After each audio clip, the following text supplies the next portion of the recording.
Hello friend, आज मैं लेकर आया हूँ आपके लिए अमेज़ॉन से नोवा का हेयर स्ट्रेटनर। सस्ता है, बस पहले से हमने अनबॉक्सिंग करके रखी थी, बस वीडियो नहीं हुआ था आप लोग के लिए, फिर अनबॉक्सिंग वीडियो करना पड़ा।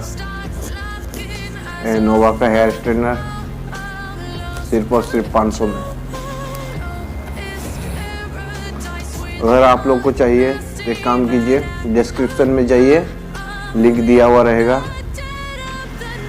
वहाँ से आप बाय कर सकते हो। पैकेजिंग इतना खास नहीं था, मैनुअल देख लेते हैं क्या क्या है, छोड़ो। और खाली डब्बा, बस वायर दिया, अच्छा दिया, बड़ा है काफी वायर।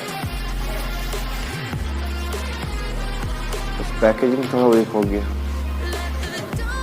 अच्छा है, क्वालिटी 500 में क्वालिटी शानदार है, पैसा वसूल प्रोडक्ट है।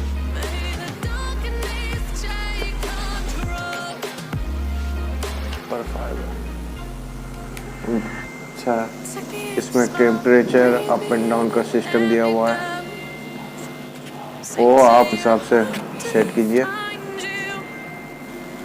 अगली और अच्छी वीडियो के लिए सब्सक्राइब करें।